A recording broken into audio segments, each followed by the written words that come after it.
السلام علیکم ورحمۃ اللہ وبرکاتہ۔ ان الحمد للہ نحمده ونستعینه ونستغفره ونؤمن به ونتوکل علیہ ونعوذ باللہ من شرور انفسنا ومن سیئات اعمالنا من يهده الله فلا مضل له ومن يضلله فلا هادي له ونشهد أن لا إله إلا الله وحده لا شريك له ونشهد أن محمدًا عبده ورسوله أما بعد فأعوذ بالله من الشيطان الرجيم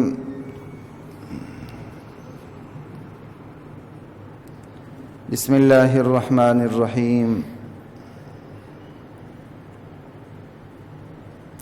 ربنا إنا أطعنا سادتنا وكبراءنا فأضلونا السبيل ربنا آتهم ضعفين من العذاب والعنهم لعنا كبيرا۔ حضرات محترم، بات چل رہی تھی ہمارا گھر کا تربیتی ادارہ ناکامی سے دوچار کیوں ہے۔ اس پہ کافی تفصیل سے میری آپ سے بات ہو چکی ہے،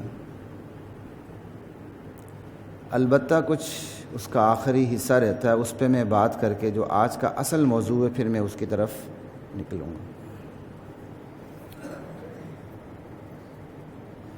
آج کے اصل موضوع تو میں نے کچھ ہلکے پھلکے انداز سے کچھ جو بنیادی باتیں وہ آپ کے سامنے رکھنی ہیں، بس زیادہ نہیں۔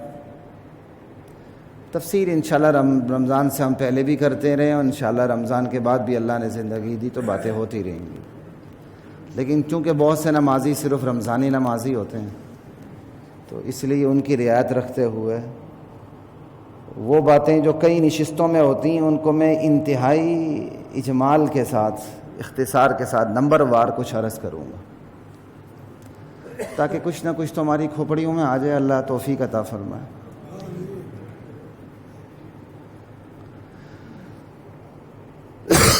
اولاد کے حوالے سے میری آپ سے بات ہو چکی تھی۔ اولاد کے حوالے سے پہلا اصول تو آپ یہ یاد رکھیں، آپ جسے عزت دیں گے اولاد اسی کو عزت دے گی۔ اولاد آپ کے کہنے پہ نہیں آتی، آپ کے کرنے پہ جاتی ہے۔ کہنے پہ بھی آتی ہے، خیر کوئی میتھمیٹیکل فارمولہ تو نہیں ہے، لیکن اصل جو چیز تأثر ہے، اولاد آپ کے کہنے پہ نہیں آتی، کرنے پہ جاتی ہے۔ آپ جسے عزت دیں گے اولاد اسی کو عزت دے گی۔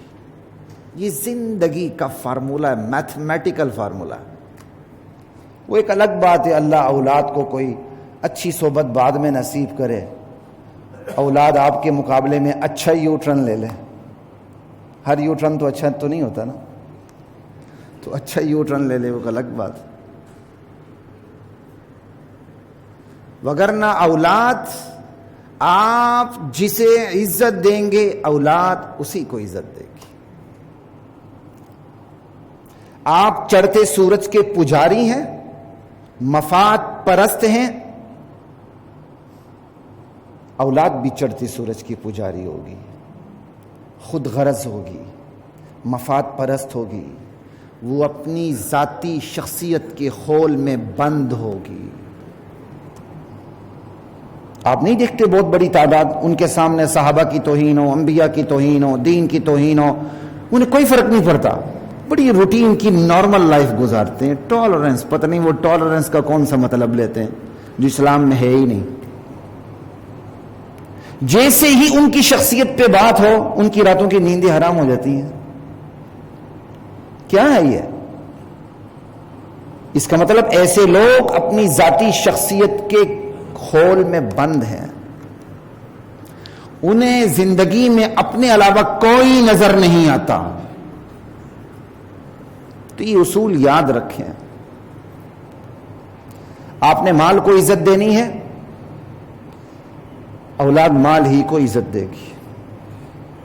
بھلے آپ حلال مال کو عزت دیتے ہیں، کوئی فرق نہیں پڑتا، لیکن حلال مال کو آپ نے ایسی عزت دی ہوئی کہ دن رات کا اوڑھنا بچھوڑنا وہ حلال مال ہی ہے اور کچھ بھی نہیں ہے. تو یہ بھی تو ناکامی ہے نا بھائی. یہ کون سا کوئی آپ نے بہت بڑا 30 مار خان بنتے کہ جی میں تو حلال کماتا ہوں، اور حلال کی صورت یہ ہے نہ نماز کی فکر، نہ کسی اور چیز کی فکر، نہ فرائض کی فکر. شٹر صبح ہوئی ہے شٹر اٹھایا اور رات ہوئی ہے شٹر ڈاؤن کیے آگے. صبح ہوئی دفتر میں بیٹھے ہیں، رات ہوئی واپس گھر گئے، جی میں حلال کماتا ہوں.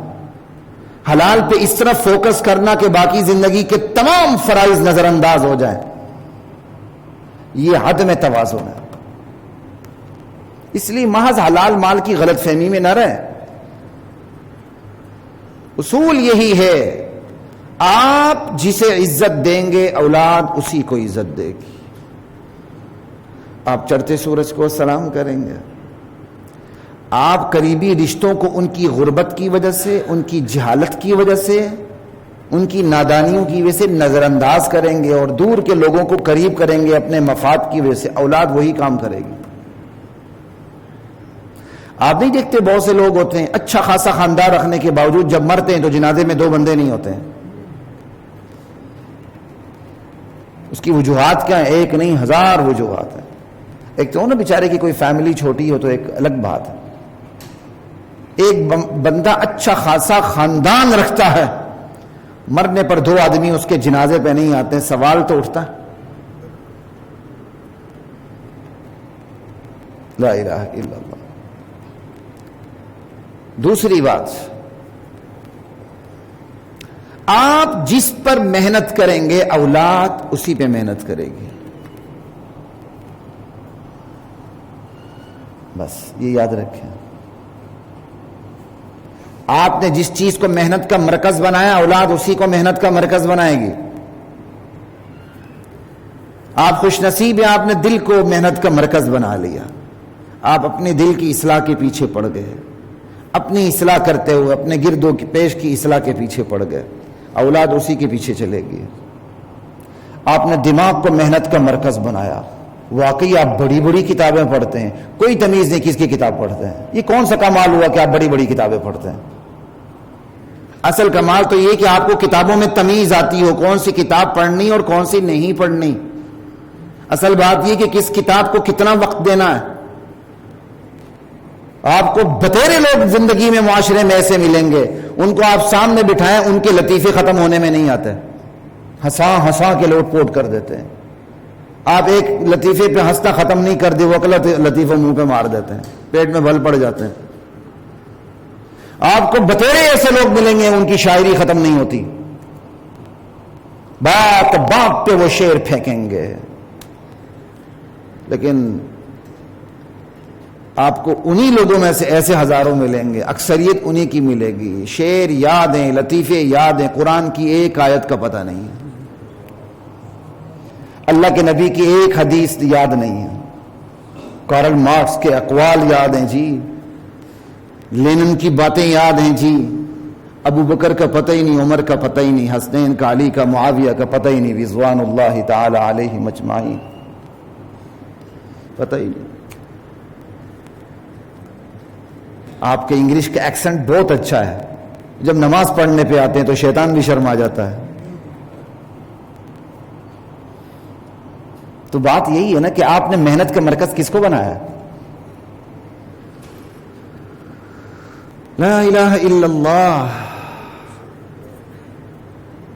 یار میں حضرات آپ سے کہہ چکا ہوں اس کو بند کر دیں، میری توجہ بھی خراب ہوتی ہے اور یہ لوگوں کو گناہ بھی ہوتا ہے.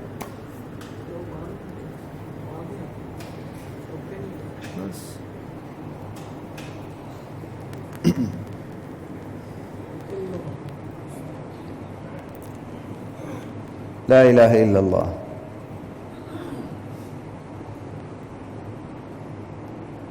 تو سوال بات اصل بات یہ کہ آپ نے محنت کا مرکز کس کو بنایا ہے؟ آپ نے دماغ کو بنایا. آپ بڑی بڑی کتابیں مطالعہ کرتے ہیں، آپ نے گھر میں ایک لائبریری بھی بنائی ہوئی ہے. سوال یہ کہ کلیکشن کیا ہے آپ کی؟ آپ نے لائبریری میں کون سا مواد رکھا ہوا ہے؟ گمراہی کا مواد رکھا ہوا ہے یا ہدایت کے نمونے رکھے ہوئے ہیں؟ مغربی مصنفین کی بڑی بڑی کتابیں موجود ہیں، یہ بڑا جی ایڈوانس بندہ ہے، نہیں مارکیٹ ابھی یورپ میں آتی نہیں، لندن میں آتی نہیں، پہلے سے اس کی لائبریری میں موجود ہوتی ہے۔ کون سا آپ نے تیر مارا مجھے یہ بتائیں؟ سیرت کا پتہ ہی نہیں، نہ نبی کی سیرت کا پتہ، نہ صحابی کی سیرت کا پتہ، اللہ اور اس کے رسول کے فرامین کا پتہ نہیں، اور مطالعہ بہت ہے۔ یہ خوش قسمتی کہ بدقسمتی؟ یہ تو بدقسمتی ہے۔ ہاں آپ دین کا نمونہ بھی ہیں، لیکن آپ کو گرد و پیش کا پتہ بھی ہے، اور پھر دیگر مصنفین کی باتوں کا بھی پتہ، اور اس لیے پتہ ہے کہ آپ موازنہ کر کے ان کو نیچے رکھتے ہیں، اسلام کو اوپر رکھتے ہیں، تو سو بسم اللہ، بڑی اچھی بات۔ محض مطالعہ، محض محنت کچھ بھی نہیں ہے، بس آپ جس پہ محنت کریں گے اولاد اسی پہ محنت کرے گی۔ تیسری بات، آپ جس سے مقابلہ کریں گے اولاد اسی سے مقابلہ کرے گی۔ اگر بدقسمتی سے آپ دولت مند سے مقابلے میں لگے ہوئے ہیں کہ کسی طرح اس سے زیادہ دولت میرے پاس آ جائے، چونکہ میرے بھائی کے پاس زیادہ دولت ہے، میرے پاس کم ہے، لہٰذا میں اس سے آگے نکل جاؤں، چونکہ میرے ہمسائے کے پاس دولت زیادہ ہے، میرے پاس کم ہے، چونکہ میرے دوست کے پاس دولت زیادہ ہے، میرے پاس کم ہے، چونکہ میرے فیملی کے دیگر ممبران کے پاس دولت کم ہے، میرے پاس زیادہ ہے، آپ آنکھ بند کر کے اسی کے پیچھے لگتے ہیں، اولاد بھی اسی کے پیچھے چلے گی۔ اور آپ خوش نصیب ہیں، اور آپ مقابلہ کر رہے ہیں کہ یار میں تقابل تو کر رہا ہوں، لیکن کس سے کر رہا ہوں؟ نیکی میں آپ اوپر کو دیکھ رہے ہیں کہ یار یہ مجھ سے بڑھ کر ہے، اللہ توفیق دے میں اس سے بڑھ جاؤں، اور قرآن میں تو اس کا حکم ہے وَجْعَلْنَا لِلْمُتَّقِينَ إِمَامًا، یا اللہ مجھے اہل تقوی کا پیشوا بنا دے کہ اہل تقوی مجھ سے آ کر ہدایت کی روشنی حاصل کریں۔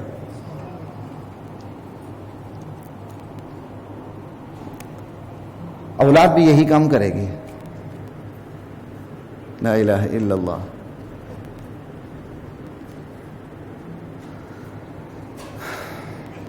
آپ جس سے مقابلہ کریں گے، آپ غربت میں نیچے کو دیکھتے ہیں، یا اللہ تیرا شکر ہے میں ان سے اچھا ہوں، آپ نیکی میں اوپر کو دیکھتے ہیں، یا اللہ میں اس سے کمزور ہوں، آگے بڑھ جاؤں، اس کے برابر ہو جاؤں۔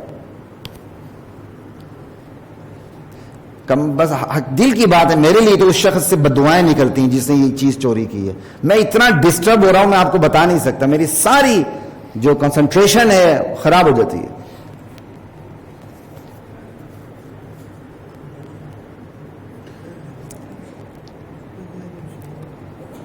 لا الہ الا اللہ۔ تو بات یہ ہو رہی تھی کامیابی، آپ مقابلہ کیا، آپ مقابلہ کس سے کر رہے ہیں؟ آپ زندگی میں آگے بڑھنے کے لیے خود سے مقابلہ کرتے ہیں، آپ کی اولاد کمپٹیشن خود سے ہی کرے گی، بہت اچھی بات۔ یہ تعلیم میں ان چیزوں میں آگے بڑھنے میں مقابلہ بندے کو خود سے کرنا چاہیے۔ جی میرے کزن نے مجھ سے زیادہ نمبر لے لیے، پھر دوسرا کزن خودکشی ہی کرتا ہے، احساس کمتری کا شکار ہوتا ہے۔ اللہ تعالیٰ نے ہر ایک کا اپنا ٹائم زون بنایا ہے، ہر ایک کی اپنی تقدیر بنائی ہے، ہر ایک کی تقدیر کے مطابق اپنی تدبیر ہے۔ کسی نے انجینئر بننا ہے، ڈاکٹر بننا ہے، اسکالر بننا ہے، قانوندان بننا ہے، کچھ بننا ہے، یہ بننا ہے، وہ بننا ہے، اونچا بننا ہے، نیچے بننا ہے، یہ تو زندگی کے ہر شعبے میں اللہ نے فل کرنا ہے۔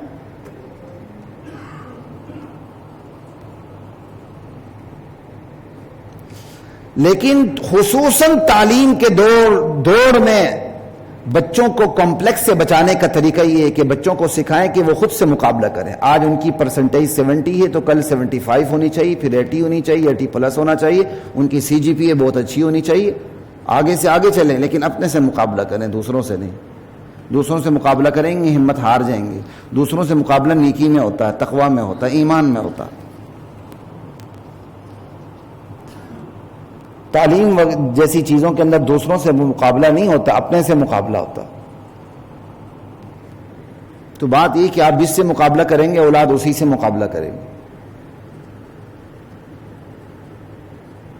اگلی بات، آپ جسے کامیابی سمجھیں گے اولاد اسی کو کامیابی سمجھے گی۔ آپ کے دل دماغ میں کامیابی کا تصور کیا ہے، آپ نے اگر دنیا کو ہی کامیابی سمجھ لی ہے اور اس کے لیے چھلانگیں مارتے ہیں، اسی کے لیے ہاتھ پاؤں مارتے ہیں، اسی کے لیے دن رات کو ایک کرتے ہیں. نذیر صاحب اب آپ نے آواز برابر کرنی، میں اس کو یہاں باندھنے لگا ہوں کیونکہ یہ اس کے بوجھ کو سہار نہیں سکتا. ٹھیک ہے؟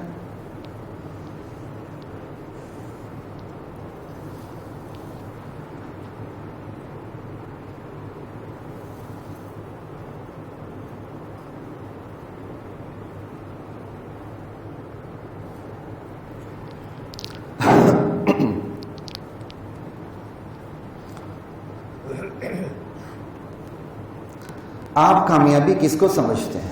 بس بات یہ ہے. آپ نے دنیا کو کامیابی سمجھ لی ہے، آپ کی اولاد صرف کامیابی دنیا کو سمجھے گی اور کسی چیز کو نہیں سمجھے گی. زندگی کے دوڑ میں لگے گی، کسی طاقت اختیار پہ عہدے پہ آ جائے گی کا شکر الحمدللہ، چاہے پورے دین کا، فرائض کا، حقوق کا بیڑا غرق ہو چکا ہو. یہاں ہر بندہ دوسرے کو چک لگانا، دان سے کاٹنا اور اس پر تسلط حاصل کرنے کو اپنی بڑائی سمجھتا ہے، جبکہ اہل ایمان کی شان یہ ہے المسلم من سلم المسلمون من لسانہ ویدہ.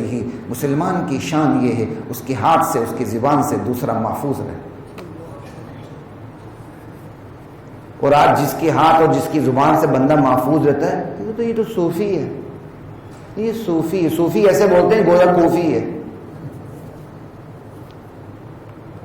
یہی تو شان ہے بندے کی کہ آپ جس بندے کے ساتھ ملاقات کر رہے ہیں اور آپ کا جس بندے سے سامنے ہو رہا ہے، آپ کو پہلے قدم پہ اس کی شخصیت سے، اس کی چال ڈھال سے آپ کو پتہ چل جاتا ہے نہ اس کی زبان سے مجھے خطرہ ہے نہ اس کے ہاتھوں سے مجھے خطرہ ہے. یہی تو مسلمان کی شان ہے. اور یہاں جب تک پان کھاتے ہوئے اس کی پیک پھینکتے نہیں ہوئے، 32 دان دکھاتے نہیں ہوئے، ہاتھ پہ ہاتھ مارتے نہیں ہوئے، اور دھوتی کو کیا کہتے ہیں اور جھاڑو بناتے ہوئے اور ٹانگوں کو چھوڑے کرتے ہوئے جب تک نہ چلے، ہم کہتے نہیں ہماری بات ہی نہیں بنتی.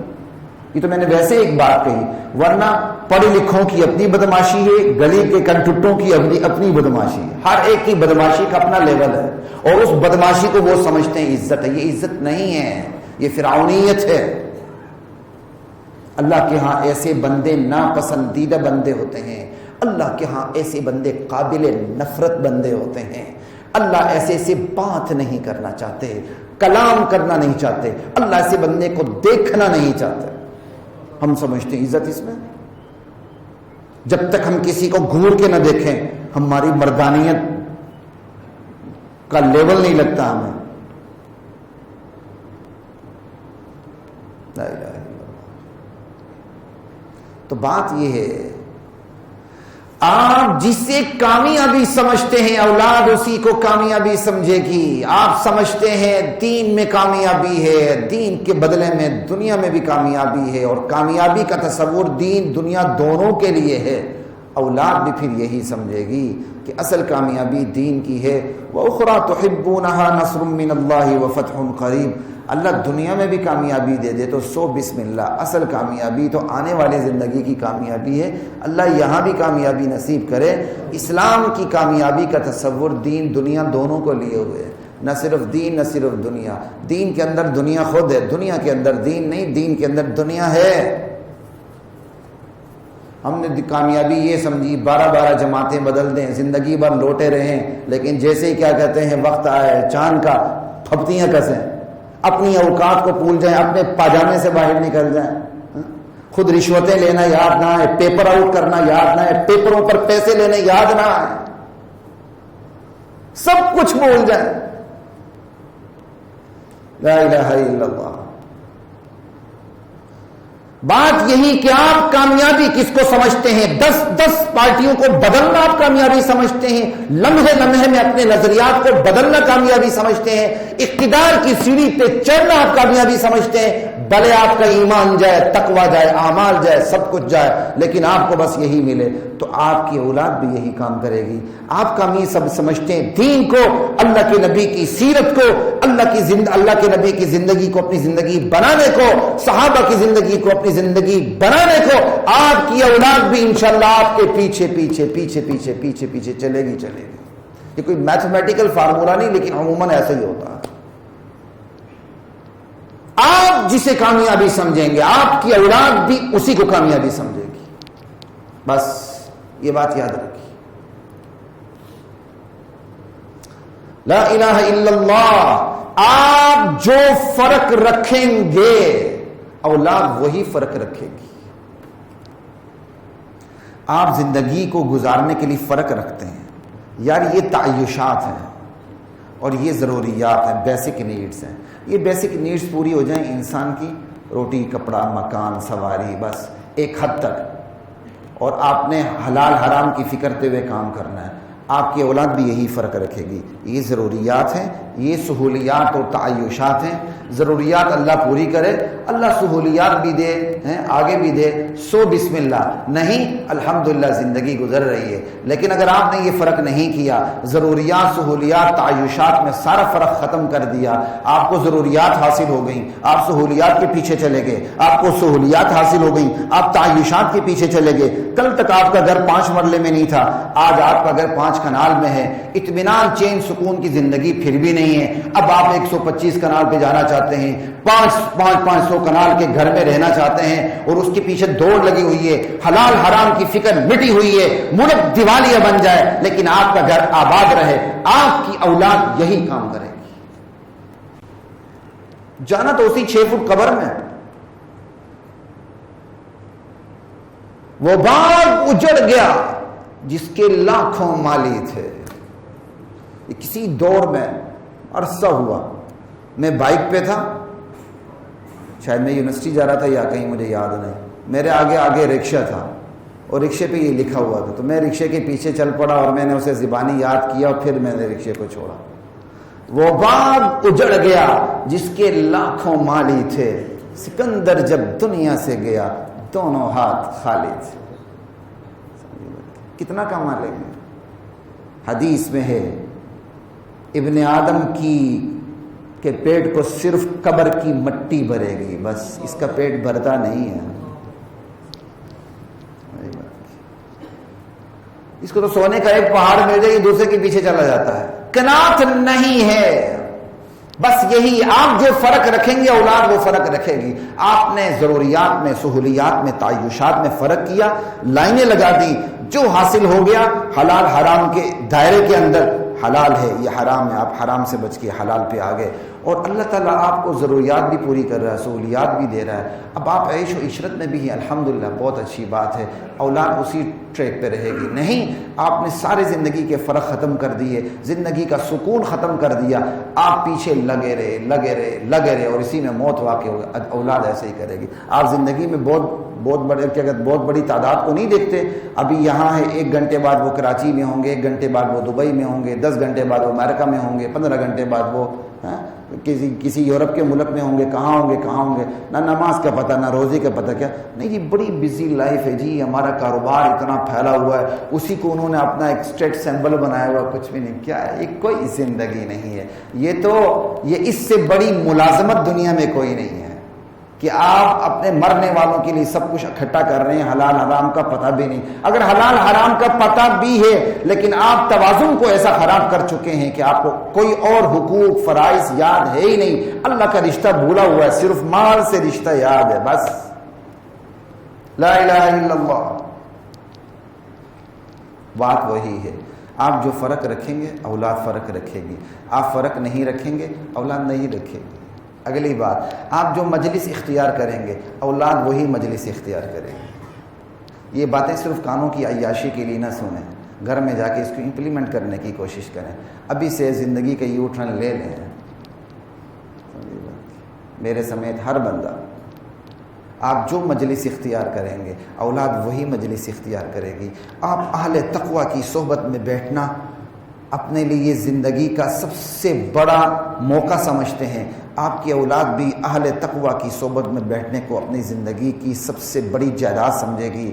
اور اگر آپ شرابیوں میں، شبابیوں میں، کبابیوں میں، ایسے لوگوں میں بیٹھتے ہیں، قبر و فر میں بیٹھتے ہیں جن کو دین کا کوئی پتہ نہیں، دنیا اور کچھ پتہ نہیں، آپ کی اولاد بھی اسی مجلس کو اختیار کرے گی، اسی مجلس کو تلاش کرے گی، وہیں بیٹھے گی اور اپنے آپ کو برباد کر کے رکھ دے گی. لا الہ الا اللہ. آپ جو تعلیم دیں گے اولاد وہی تعلیم لے گی. آپ تکبر سکھائیں گے اپنے قول و فعل سے اولاد وہی اختیار کرے گی۔ آپ کے گھر میں مہمان آتا ہے، آپ کے بچوں کو پتہ ہی نہیں کہ آپ کا تعلق کس کے ساتھ ہے، اس سے بڑی کوئی بدقسمتی ہے؟ بہت بڑی تعداد ہے ایسے، اور یہ بے دینی کی بات نہیں کر رہا، دینداروں کی بھی بات کر رہے ہیں۔ یعنی ہمارے گھروں کے اندر سے تو ویلیوز، اقدار ختم ہو گئی ہیں۔ باپ سے ایک ملنے آ رہا ہے، بچوں کو پتہ ہی نہیں ہے باپ کے دوست کون ہیں، باپ کی اٹھک بیٹھک کس کے ساتھ ہے، باپ کا ملن کس کے ساتھ ہے۔ ماں کو اس سے ملنے آ رہی ہیں خواتین، بیٹیوں کو پتہ ہی نہیں ماں سے کون ملنے آ رہا ہے، اور اس کو سرو کون کرتا ہے۔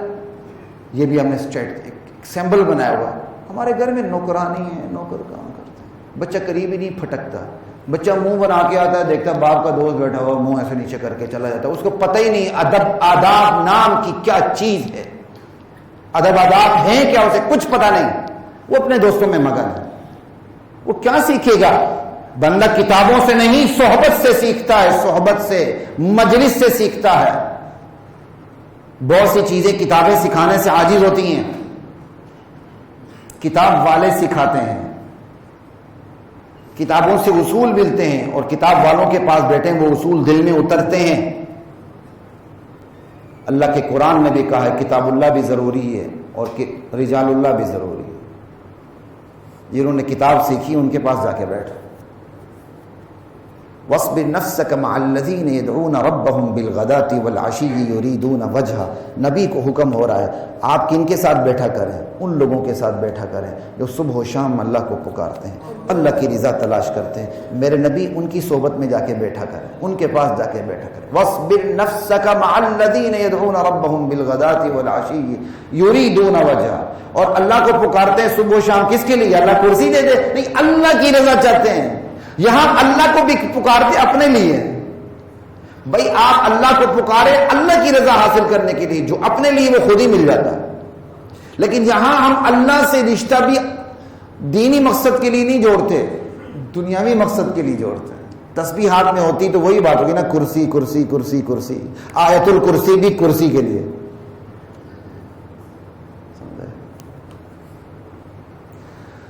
لا الہ الا اللہ واللہ اکبر۔ تو حضرات بات یہی ہے، آپ کے گھر مہمان آتے ہیں، آپ ان کے جوتے سیدھے کرتے ہیں، آپ ان کو خود سرو کرتے ہیں، آپ خود ان کے ہاتھ دھلاتے ہیں، آپ خود ان کے سامنے سب کچھ کھانا پینا رکھتے ہیں۔ اولاد یہی کام کرے گی۔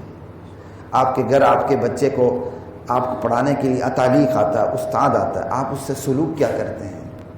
جو سلوک کریں گے استاد کا وہی مقام آپ کے بچوں کے دلوں میں ہوگا، آپ کے بچوں کے دلوں میں ہوگا۔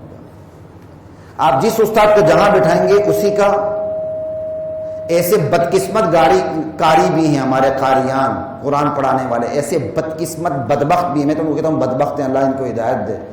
وہ گھروں میں جاتے ہیں، ایسے گھروں میں بھی جاتے ہیں جہاں ان کو ڈرائنگ روم میں نہیں بٹھایا جاتا، ادھر ادھر کہیں بٹھا دیا جاتا، چونکہ ان کو پیسہ ملتا ہے تھوڑا، 10 منٹ انہوں نے ٹرکالوجی کر کے سائیکل پہ پیڈل مار کے یا موٹر سائیکل پہ کسی دوسری کوٹھی میں جانا ہوتا، جبکہ اسی گھر کے اندر اسکول ٹیچر آتا ہے، وہ ڈرائنگ روم میں بیٹھتا ہے، ہاں اس کو کولڈ ڈرنک بھی پیش ہوتا ہے، اس کو کافی چائے بھی پیش ہوتی ہے، اس کی فیس بھی اچھی خاصی ہوتی ہے۔ اب مجھے بتائیں کہ آپ کے بچے کے اندر عزت کس کی بیٹھے گی؟ اور اسی راستے سے بتائیں اس کے دل میں دین نام کی کوئی عزت آئے گی؟ اس میں جہاں آپ کا قصور ہے وہاں اس بدبخت کاری کا بھی قصور ہے، جسے عزت نہیں ملتی، وہ جاتا کیوں ہے اس گھر کے اندر؟ اسے شرم نہیں آتی 2 ٹکے کے لیے وہاں پہنچا ہوتا۔ یہی قصور آج مسجدوں میں ہے۔ تراویح پڑھانے کے لیے جو حافظ آتا ہے جب تک وہ پیسے نہ لے تراویح نہیں پڑھاتا، ایون سامع سماعت نہیں کرتا جب تک پیسے نہیں لیتا۔ الحمدللہ رات ہمارا ختم ہوا، ہم نے چندے کا کوئی دھندا نہیں کیا، الحمدللہ۔ یہ چندہ دھندا ہے۔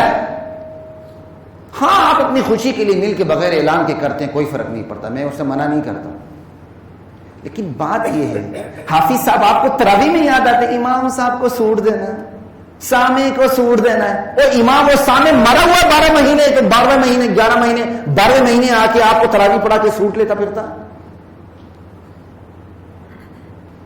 اس بدبخت امام حافظ اور قاری نے بھی اپنا بیڑا غرق خود کر کے رکھا ہوا۔ 2 سوٹوں پہ مرتا ہے، نکاح کے 200 روپے میں مرتا ہے، جنازے کے کفن پہ 40 دن کے کھانے پہ مرتا ہے، اور اس کی وجہ سے دین داغدار ہو جاتا ہے۔ میں نے پچھلے سال بھی یہاں بات کی تو ایک اچھے خاصے محترم ساتھی ناراض ہو گئے، لیکن میں آج بھی اسی بات پہ قائم ہوں۔ مسجدوں میں یہ چندے کا دندہ خصوصاً تراویح امام صاحب کے لیے، جی سوٹ کیوں بھائی؟ آپ کا بیٹا، آپ صاحب حیثیت ہیں، آپ کا بیٹا قرآن سناتا ہے، آپ کے بیٹے کی شادی ہوتی، آپ مسجد میں آ کے اعلان کرتے ہیں میرے بیٹے کی شادی ہے، ولیمہ کرنا ہے، چندہ دے دو، کرتے ہیں آپ؟ خدا کی قسم یہ تربیت اثر کرتی ہے۔ میرا بچپن تھا جب میں نے الحمدللہ بلوغت کی عمر میں قدم رکھا تو میں نے UT میں ایک ہاسٹل میں قرآن سنایا۔ میرے والد صاحب نے ختم قرآن سے پہلے مجھے بات بتا دی، خبردار چندے کا اعلان نہیں ہونے دینا، اور جہاں تک مجھے یاد پڑتا ہے یہ بھی کہا خوشی سب سے زیادہ ہمیں، لہذا جسے خوشی ہے وہ خوشی کا اظہار اپنی حیثیت کے مطابق کرے۔ مجھے اچھی طرح یاد ہے میرے والد صاحب مجھے اپنے دوست کے ساتھ ان کی گاڑی میں لے گئے، میری مرضی سے مٹھائیوں کا انتخاب ہوا، ہم لے کے گئے۔ یہ تربیت اثر کرتی ہے، یہ تربیت غیرت پیدا کرتی ہے۔ 2 مٹھائیوں پہ مرنا، اور گھروں میں یہ کہنا اب امام صاحب کا سوٹ آ رہا ہے، حافظ صاحب کا، امام صاحب بھی للچائی ہوئی، اور جس امام کو جس مسجد میں پیسے کم ملے اگلے سال وہاں تراویح نہیں سناتا، اگلے سال وہ سماعت نہیں کرتا۔ کرے نا ذرا تجربہ کرے، اگر میری بات غلط ہے میں یہاں ہوں، آپ میرے گریبان پہ ہاتھ ڈالیں، تجربہ کریں۔ ایک دفعہ ایک آپ تراویح کے امام صاحب کو کوئی ٹکا نہ دیں، اگلے سال میں دیکھتا ہوں کتنے تراویح والے جا کے سناتے ہیں، تجربہ کر کے دیکھ لیں۔ میں اسی مسجد کی بتاتا ہوں، قاری صاحب سامنے ہیں، انہوں نے مجھے رمضان سے پہلے فون کیا، جی ایک سامع ہیں تو میں چاہتا ہوں وہ سماعت کر لے، میں نہ کروں۔ پہلے میں نہ کری تو میں نے 2 باتیں ان کی ملا دیں، تو کہنے کہ میں نے کہا کوئی بات نہیں، کوئی بات نہیں، وہ آ جائے، کوئی بھی سامع میرے کوئی فرق نہیں پڑتا۔ دوبارہ ان کا فون آیا کہ جی اس سے پوچھے یہاں کچھ ملتا ہے، کہتا جی یہاں تو کچھ نہیں ملے گا، کہتا میں نے سماعت ہی نہیں کرنی، چلا گیا۔ قاری صاحب نے سماعت کی۔ ایسا امام جو تراویح پہ پیسے لیتا ہے، اللہ ذوالجلال کی قسم اس کے پیچھے نماز مکروہ ہے، مکروہ ہے، مکروہ ہے۔ ایسے امام کے پیچھے جماعت پڑھنے کی بجائے خود پڑھنا چاہیے۔ پتہ نہیں ہم نے دین کو کیا بنا دیا۔ میں نے اپنے والد صاحب کو ایک دفعہ کہا، میں نے اپنے گھر میں دین کی غیرت دیکھی، خدا ذوالجلال کی قسم اگر میں نے اپنے گھر میں آپ کے ہاتھوں دین کی غیرت نہ دیکھی ہوتی، آپ کے اب عملی طور پر دین کی غیرت نہ دیکھی ہوتی، میں یہ فیلڈ کبھی بھی چوز نہ کرتا۔ لا الہ الا اللہ واللہ اکبر۔ کہتے نہیں جی وہ تو ہم خوشی کے لیے کرتے ہیں، ذرا خوشی کے لیے اپنے بچے کے لیے بھی اعلان کریں نا، بچے کی شادی ہو رہی ہے، خوشی کے لیے مسجد میں آ جائیں، میرے بچے کا ولیمہ ہو رہا ہے، خوشی کے لیے چندہ دے دیں، ذرا وہ بھی کر لیں نا، کبھی پتہ چلے گا۔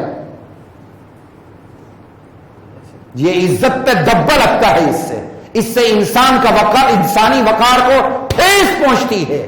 انسانی وقار کی حیثیت کیا ہے؟ دین داغدار ہوتا ہے اس سے۔ اب اس کو ایسا رواج مل چکا ہے، امام کی بھی نظر ہوتی مجھے سوٹ ملے ہی ملے، سامع بھی کہتا مجھے سوٹ ملے ہی ملے۔ باقاعدہ یہ تو میں نے بتایا ان لوگوں کی جن میں تھوڑی بہت شرم ہے، وگرنہ امام ریٹ طے کرتا ہے کتنے پیسے دیں گے، سامع ریٹ طے کرتا ہے مجھے کتنے ملیں گے۔ جائیں مسجد کے انتظامی والوں سے پوچھیں، آپ کو پتہ چلے گا۔ اور امام حافظ ایسی مسجدیں تلاش کرتے ہیں جہاں زیادہ پیسہ ملتا ہے۔ میں وہی خوشی کی بات کر رہا ہوں نا جی، ہم اپنی خوشی کے لیے اپنے بچے کے لیے اعلان نہیں کرتے، وہ امام صاحب کے لیے کرتے ہیں۔ ہمارے لیے ہمارا جو اپنا معیار ہے وہ دوسروں کے لیے کچھ اور، اپنے لیے کچھ اور ہے۔ ہاں قرآن ختم ہو رہا ہے، اعلان بھی نہیں ہو رہا ہے، مسجد کی انتظامیہ ہے، خوشی کے لیے مٹھائی وغیرہ کر لیتی۔ رات ہمارے ہاں بھی مٹھائی تقسیم ہوئی، ہمارے سابق جج صاحب فاروق عرفان صاحب نے مٹھائی بھیجی، کھایا لوگوں نے۔ ہم نے خود پھر بعد میں جا کے کمرے میں کچھ اور خود بھی منگوا لی، کھا لی۔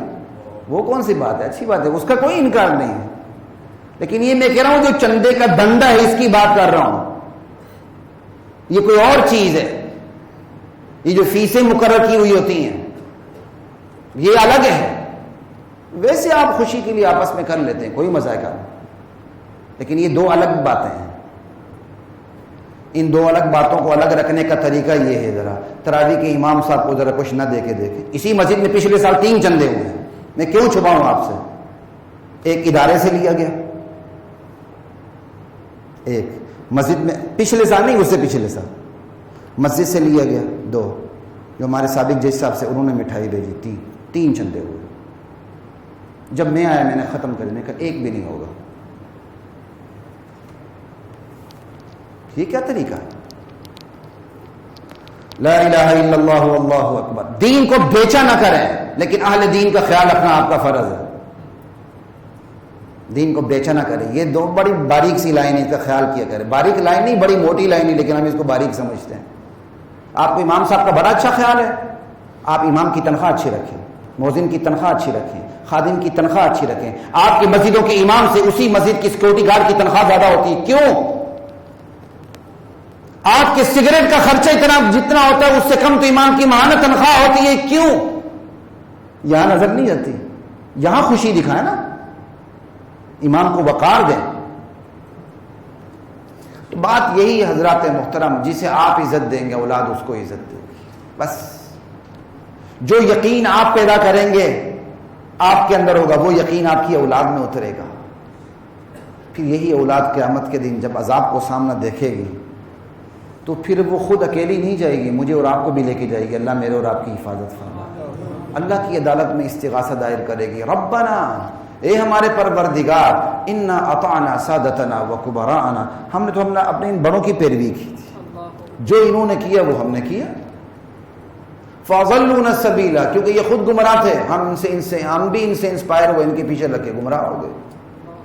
پھر اس پر بس نہیں کریں گے، کہ ربنا آتہم ضعفین من العذاب، یا اللہ ان کو دگنا عذاب دے. خود بھی گمراہ ہوئے، ہمیں بھی گمراہ دے.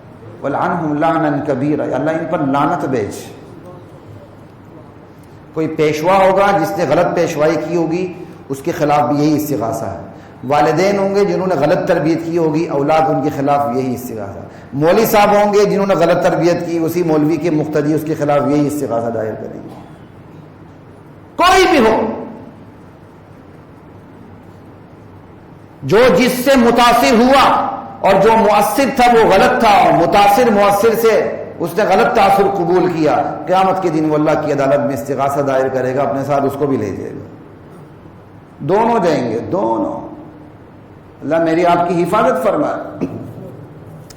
حضرات محترم، آدھے سے زیادہ وقت گزر چکا ہے، کچھ وقت ہے. اب کچھ میں زندگی کے کچھ جو اصول ہیں گزارنے کے، وہ تھوڑے سے میں بتا دیتا ہوں ہلکے پھلکے انداز سے. جیسے میں نے آپ کو پہلے ہی کہا تھا کہ ہماری ایک تعداد رمضانی تعداد ہوتی ہے، تو چلے میں ان کی رعایت رکھتے ہوئے کچھ باتیں عرض کر دیتا ہوں. زندگی کا اپنا پہلا ایک اٹل اصول بنا لیں، لا تقدموا بین یدی اللہ ورسولہ. بس آسان ترین نسخہ ہے. اللہ اور اس کے رسول کے سامنے پیش قدمی نہیں کرنی. ہوتا نا آپ کے پاس ایک ضابطہ ہاتھ میں آ جاتا ہے، پھر آپ کے لیے اس پہ عمل کرنا آسان ہو جاتا ہے. زندگی میں یہ اصول طے کر لیں، لا تقدموا بین یدی اللہ ورسولہ. اللہ اور اس کے رسول کے سامنے پیش قدمی نہیں کرنی. لا الہ الا اللہ، بس یہ اصول طے کر لیں. سمجھ آئی بات کی؟ پیش قدمی نہیں کرنی. اب یہ اصول آپ کو ہر جگہ کام آئے گا. اللہ کی مرضیات اور نامرضیات کو دیکھنا. یہ تقوی کا پتہ 100 نوافل پڑھنے سے نہیں چلتا. آپ نے رمضان میں 10 قرآن ختم کیا، متقی ہو گئے، اس سے پتہ نہیں چلتا. تقوی اس سے پتہ نہیں چلتا. تقوی کا جس چیز سے اللہ نے روکا ہے اس سے رکنا، اور جس کا آرڈر دیا کرنا کہ وہ ضروری ہے. جس سے رکنا ضروری اس سے رکنا، جو کرنا ضروری وہ کرنا. تقوی کا اصل پیمانہ یہ ہے. باقی تو زائد چیزیں بھائی. اب وہ مجھے فارسی کا پورا وہ شعر یا وہ جملے یاد نہیں، دل پر از ذوق گناہ، مجھے پورا یاد نہیں، کہ بندہ اندر گناہ سے پر ہوتا ہے اور پورا اس کے اندر لبریز ہوتا ہے، مجھے گناہ کا موقع ملے سے. اب بندے کی ایک ایسی کیفیت ہے کہ وہ گناہ کا موقع ملے تو چھوڑے نہ، لیکن انسان نماز بھی پڑھ رہا ہے، روزے بھی رکھ رہا ہے، تو ٹھیک ہے، اللہ اس کی نماز روزے کو قبول کرے، لیکن تقوی اسے نہیں کہتے. 10 قرآن ختم کر لی لیکن اندر بھرا ہوا ہے، جیسے موقع ملے میں گناہ کروں، مال کا، عزت کا، جس قسم کا گناہ ملے، یہ بندہ تقوی دار نہیں ہے۔ اصل تقوی یہ ہے جس چیز کو کرنے کا حکم ہے اور کرنا ضروری ہے وہ کیا جائے، جس سے رکنے کا حکم ہے رکنا ضروری ہے اس سے رکا جائے، بس یہ اصل تقوی کا معیار اور پیمانہ ہے۔ نوافل تو زائد چیزیں بھائی، 10 قرآن پڑھنا تو زائد چیزیں ہیں، تقوی کا معیار یہ ہے۔ تو اصل بات یہی ہے جو میں آپ کو پہلا ضابطہ بتا رہا تھا، اللہ اور اس کے رسول کے سامنے پیش قدمی نہیں کرنی۔ یہ زندگی کا اٹل اصول بنا لیں۔ جب یہ اصول آپ ہر وقت اپنی جیب میں رکھیں گے، دل کی جیب میں رکھیں گے، قمیض کی جیب میں نہیں، دل کی جیب میں رکھیں گے، تو آپ کو ہر جگہ آسانی ہوگی۔ بس آپ کو فیصلہ لینے میں آسانی ہوگی، آپ نے کیا کرنا کیا نہیں کرنا، کیوں زندگی کی ترجیحات کا تعین اسی سے ہو جاتا ہے، آپ نے کیا کرنا کیا نہیں کرنا، بس یہ تو پہلا اصول ہو گیا۔ آگے چلتے ہیں، اب اسی اصول کی روشنی میں دوسری بات ہے، یا ایھا الذین آمنوا اطیعوا اللہ واطیعوا الرسول واولی الامر منکم، یہ ہے اطاعت کا اصول۔ ایمان والو اللہ کی مان کے چلو، اللہ کے رسول کی مان کے چلو۔ اور بات یہاں ختم نہیں ہوتی، ہم یہاں فل سٹاپ لگا دیتے ہیں، کیوں؟ ہماری ہر ایک کی اپنی اپنی ترجیحات ہیں نا، یہ تو اپنی اپنی قسمت ہے کہ زندگی کی اپنی اپنی ترجیحات کیا ہیں۔ اللہ کی مانو، اللہ کے رسول کی مانو، اولی الامر کی مانو، یہ قرآن ہے، وَأُولِي الْأَمْرِ مِنْكُمْ، تم میں سے جو اولی الامر ہے۔ اولی الامر کے اندر نیک حکمران بھی آتے ہیں جن کے احکام شریعت کے خلاف نہ ہوں، اور اولی الامر کے اندر علماء آتا ہے جو علماء آپ کو کہیں، کیوں؟ دین کے مسئلے کا تو آپ کو پتہ نہیں ہے، لاملا آپ نے جا کے فتویٰ انہی سے لینا، دین کی تفصیلات انہی سے پوچھنی، آپ نے تو خود بخاری اور قرآن کھول کے نہیں بیٹھنا، نہ آپ کو پتہ چلے گا۔ جس طرح ہر دنیا میں فیلڈ کے ماہرین ہوتے ہیں، اسی طرح دین کے اپنے ماہرین، آپ نے ان کے پاس جانا ہے، فَاسْأَلُوا أَهْلَ الذِّكْرِ إِن كُنتُمْ لَا تَعْلَمُونَ، تمہیں پتہ نہیں ہے تو جا کر اہل علم سے سوال کرو، پوچھو۔ چھوٹے صحابہ بڑے صحابہ سے پوچھ کر زندگی گزارتے تھے۔ جن صحابہ کو نبی کی صحبت زیادہ حاصل تھی، بعد والے صحابہ انہی کے پاس جا کے بیٹھتے تھے کہ نبی علیہ السلام کی سیرت کو آپ نے ان سے لینا۔ تو اطیعوا اللہ واطیعوا الرسول واولی الامر منکم، تو اس سے آپ کو ایک اصول یہ ملا، غیر بنیادی باتوں کو چھیڑنا نہیں، بنیادی باتوں کو چھوڑنا نہیں، یعنی فروعی مسائل کو چھیڑنا نہیں اور اصولی مسائل کو چھوڑنا نہیں، یہ زندگی کا اصول بنا لیں۔ رمضان آئے 8 20 رکعت تراویحوں پر لڑنا، یار یہ کون سا کمال ہے بتائیں مجھے؟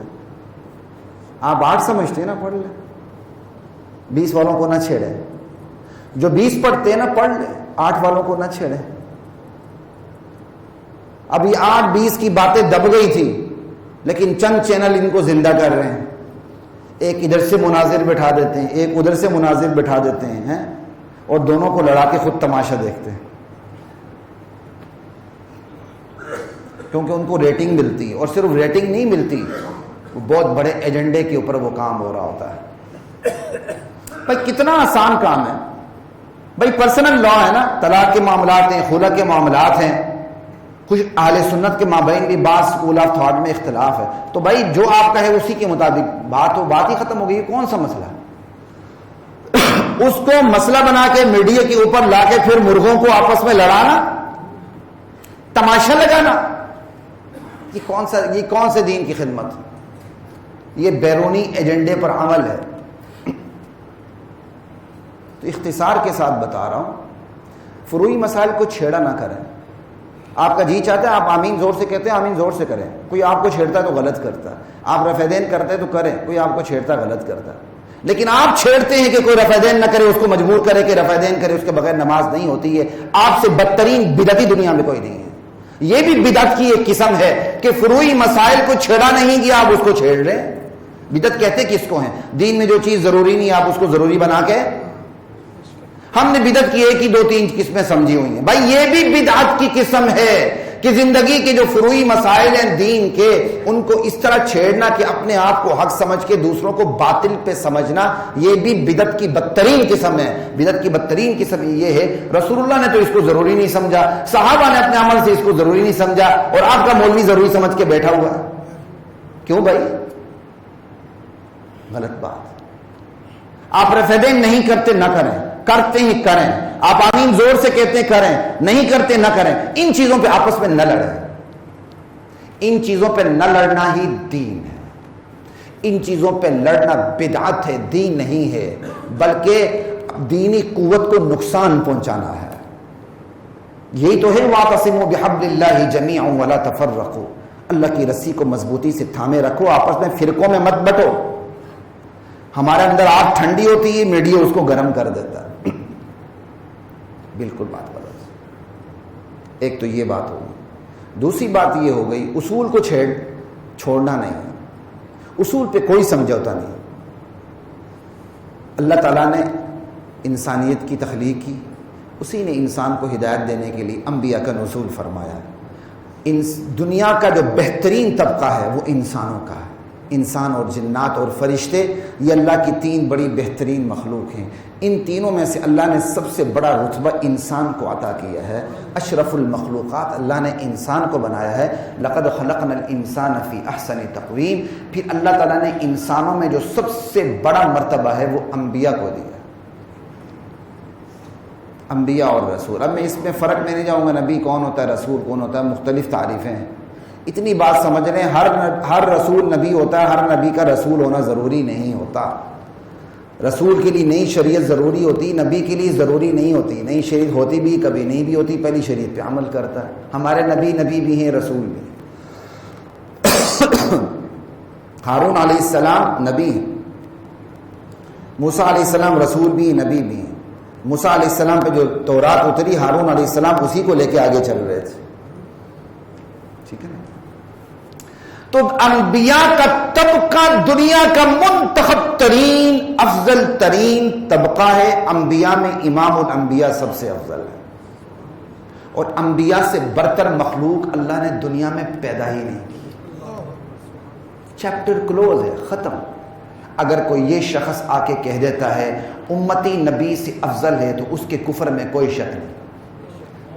اگر وہ غیر شعوری طور پہ کہہ رہا ہے تو اللہ اسے ہدایت نصیب فرمائے، اگر وہ شعوری طور پہ کہہ رہا ہے اللہ پھر بھی اسے ہدایت نصیب فرمائے، اگر وہ دنیا کو خراب کرنے کے لیے کہہ رہا ہے، سمجھ کر نہ سمجھتا ہے تو اللہ ایسے سنگ گرا کو معاشرے سے دور کر دے۔ انبیاء سے برتر کسی کو قرار دینا، امت میں سب سے جو بڑے ہیں اتفاقی طور پر، جس پر اجماع امت ہے، ابو بکر صدیق سب سے افضل ہے۔ لیکن ابو بکر صدیق بھی کسی بھی نبی کی خاک پا کے برابر نہیں ہے۔ تمام صحابہ اکٹھے ہو جائیں، ایک نبی کے مقام تک نہیں پہنچ سکتے، ایک نبی کے مقام تک نہیں پہنچ سکتے۔ نبی اتنا افضل ہوتا ہے، نبی معصوم ہوتا ہے، صحابہ مغفور ہیں، اللہ نے ان کی مغفرت کر دی ہے۔ عصمت کا قانون صرف اللہ نے اپنے نبیوں کے لیے رکھا ہے۔ کیوں؟ براہ راست ان کی اطاعت ہوتی ہے۔ اللہ نے کہا میرے نبی کی اطاعت دراصل میری اطاعت ہے۔ من یطع الرسول فقد اطاع اللہ، جس نے رسول کی اطاعت کی حقیقت میں اس نے اللہ کی اطاعت کی۔ تو پھر رسول کا معصوم ہونا ضروری ہے۔ اس پر فنی ٹیکنیکل حوالے سے بات ایک دو میں پہلے بہت تفصیل سے کر چکا ہوں، صرف قرآن کا ایک آپ کو حوالے دیتا ہوں۔ جہاں اطیع اللہ و اطیع الرسول کی بات ہے وہاں اور کوئی بات نہیں ہے، لیکن جہاں جا کے بات اولی الامر کی آتی ہے نا، اولی الامر کی اطاعت کرو، تو اگر ایک کوشچن پیدا ہوتا ہے بھائی اولی الامر تو امتی ہوتا ہے، چاہے وہ حکمران ہو چاہے مجتہد و علماء ہوں، ان سے تو غلطی ہو سکتی ہے، پھر کیا کریں؟ کہا فَإِن تَنَازَعْتُمْ فِي شَيْءٍ، آپس میں اگر تنازع ہو جائے، اختلاف رائے ہو جائے، تو جو چیز اللہ کے رسول اللہ کے قرآن کے زیادہ مطابق ہو اس کو لے لو۔ لیکن یہ براہ راست رسول کی فرمان کے بارے میں یہ بات نہیں ہوئی کہ رسول کے فرامین، نعوذ باللہ دو رسول ایسی بات کر دے، نہ وہ بات ہی اٹل ہے۔ جہاں بات امتی کی شروع ہوتی ہے وہاں ڈیوائیڈڈ اوپینین کا آپشن آ جاتا ہے، جہاں رسول کی بات ہوتی ہے وہاں ڈیوائیڈڈ اوپینین کا آپشن نہیں ہے، ڈفرنس آف اوپینین کا آپشن اللہ نے رکھا ہی نہیں ہے۔ جہاں اللہ کی اطاعت کی بات، اللہ کے رسول کی اطاعت کی بات، وہاں ڈیوائیڈڈ اوپینین کی آپشن ہی نہیں ہے۔ جہاں اس کے بعد اولی الامر کی بات آتی ہے جس میں سب سے بڑا طبقہ صحابہ کا ہے، وہاں بھی ڈیوائیڈڈ اوپینین کی آپشن موجود ہے۔ اور یہ چیز بتاتی ہے کہ جہاں ڈیوائیڈڈ اوپینین آتے ہیں وہ بندہ معصوم نہیں ہوتا۔ تو حضرات محترم، صرف نبی معصوم ہوتا ہے اور انبیاء سب سے افضل، برتر اور بزرگ ہے۔ اگر کوئی امتی کو نبی سے افضل مانے، اسے سمجھائیں، خدا کے لیے ایسا نہ کرو، اپنے لیے جہنم کے راستے مت کھولو۔ نہیں سمجھتا اس سے اپنے راستے جدا کر لیں، کیونکہ یہ قرآن کا حکم ہے۔ بندہ جب دوزخ میں ہوگا تو دوزخ میں کہے گا یا لیتنی لم اتخذ فلانا خلیلا، ہائے کاش میں فلاں کو دوست نہ بناتا، یا لیتنی اتخذت مع الرسول سبیلا، ہائے کاش میں رسول کے راستے کو اختیار کر لیتا، یا ویلتا لیتنی لم اتخذ فلانا خلیلا، ہائے کاش، ہائے میری کمبختی، میرا فلاں دوست تھا، میں نے اس دوست کے ساتھ دوستی کر لی، اس نے مجھے گمراہ کر دیا، لقد اضلنی عن الذکر بعد اذ جاءنی، میرے دوست نے مجھے گمراہ کر دیا، حالانکہ ہدایت تو میرے پاس آ چکی تھی، میں اندھا تو نہیں تھا، لیکن میں نے اپنے دوست پہ بلائنڈ ٹرسٹ کیا اور میں جہنم پہنچ گیا۔ اور اس کے مقابلے میں سورہ صافات میں ایک اور آیت ہے، جنتی جنت میں گفتگو کر رہے ہوں گے ایک دوسرے کے ساتھ، جنتی کہے گا میرا ایک ساتھی تھا جو مجھے کہا کرتے تھے کہ تم بھی ایسے جینیس بندے ہو کہ جو مرنے کے بعد زندگی پہ یقین رکھتے ہو، کہا آجو میں ذرا تمہیں دکھاتا ہوں۔ وہ دیکھے گا اپنے دوست کو، وہ جہنم کی دہتے ہوئے شعلوں کے اندر ہوگا، کہ یا اللہ تیرا شکر ہے تو نے مجھے بچا لیا، میں دوست کی باتوں سے بچ گئے۔ یہ سورہ صافات کے اندر ہے۔ قال قائل منهم انی کان لی قرین یقول اینک لمن المصدقین، میرے ایک دوست ہوا کرتا تھا، قرین کہتے جو بیٹے آپ کے ساتھ ہم نشین، کہتا تم بھی تصدیق کرتے ہو مرنے کے بعد زندگی ہوگی؟ کہ قال هل انتم مطلعون، کہ تم دیکھنا چاہتے ہو میرے اس دوست کو جو مجھے ایسی گندی تبلیغ کیا کرتا تھا؟ فاطلع فرآہ فی سواء الجحیم، وہ دوست اس کو ایسا دیکھے گا، او جہنم کے بیچوں بیچ اس کو دیکھے گا۔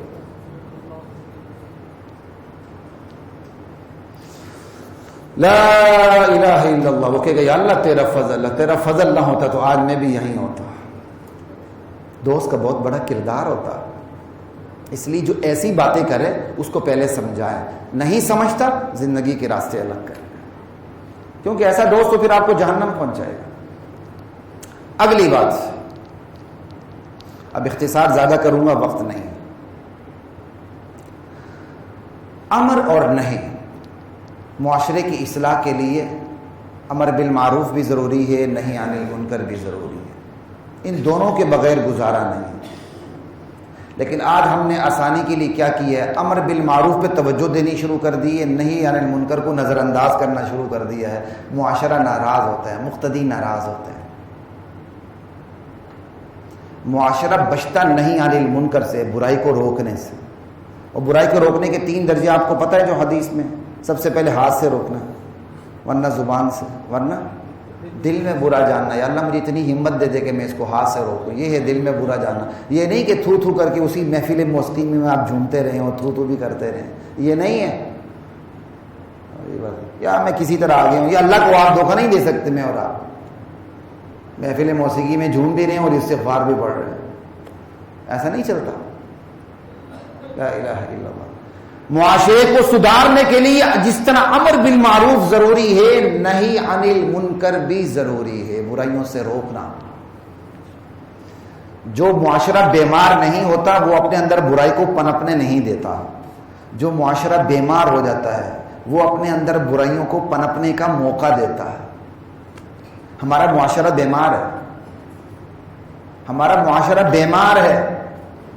آپ دیکھتے رہیے کیسے کیسے گیسٹ روم بنے ہوئے ہیں، کیا کچھ نہیں بنا ہوا، کیسی کیسی آرام گاہیں بنی ہوئی ہیں، کیسے کیسے مساج سینٹر بنے ہوئے ہیں، کوئی ہے روکنے والا؟ یہ معاشرہ بیمار ہے۔